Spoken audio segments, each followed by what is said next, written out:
Hi friends, welcome to our channel random balls. బెంగళూరులోని చిన్నస్వామి స్టేడియంలో జరిగిన ఐపీఎల్ మ్యాచ్లో రాయల్ ఛాలెంజర్స్ బెంగళూరు జట్టు ఢిల్లీ క్యాపిటల్స్ను ఓడించి ప్లేఆఫ్స్కు చేరుకోవాలనే ఆశలను సజీవంగా ఉంచుకుంది. ఇప్పుడు మే 18న చెన్నై సూపర్ కింగ్స్తో కీలక మ్యాచ్ ఆడాల్సి ఉంది.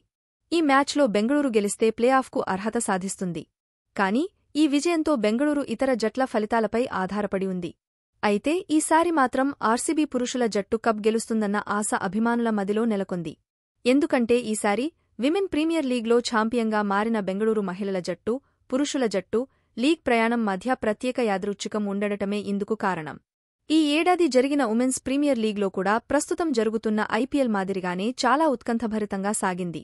డబ్ల్యూపీఎల్లో కూడా ఆర్సీబీ మహిళల జట్టు లీగ్ దశలోనే నిష్క్రమించినట్టే అనుకున్నారు అందరూ.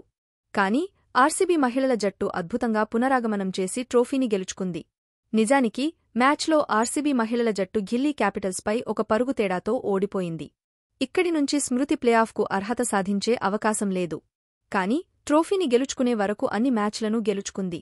ఇప్పుడు ఆర్సీబీ పురుషుల జట్టులోనూ అదే కనిపిస్తోంది. ఈ సీజన్లో రెండో మ్యాచ్లో ఆర్సీబీ విజయం మినహా మిగిలిన 6 మ్యాచ్లో వరుసగా ఓడిపోయింది. తర్వాత ఆర్సీబీ వరుసగా 5 మ్యాచ్లో విజయం సాధించింది. ఈ మ్యాచ్లో మహిళల జట్టు మాదిరిగానే ఆర్సీబీ పురుషుల జట్టు కూడా ఒక్క పరుగు తేడాతో ఓడిపోవడం ఆశ్చర్యకరం. కానీ ఆ తర్వాత ఆర్సీబీ మ్యాచ్లను అన్నింటినీ గెలుస్తుంది. ఈ యాదృచ్ఛికం చాలా ప్రత్యేకమైనది. ఇలాంటి పరిస్థితుల్లో మహిళల జట్టులాగే ట్రోఫీని గెలుచుకునే వరకు అజేయంగా కొనసాగాలని ఆర్సీబీ ఫ్యాన్స్ వ్యక్తం చేస్తున్నారు.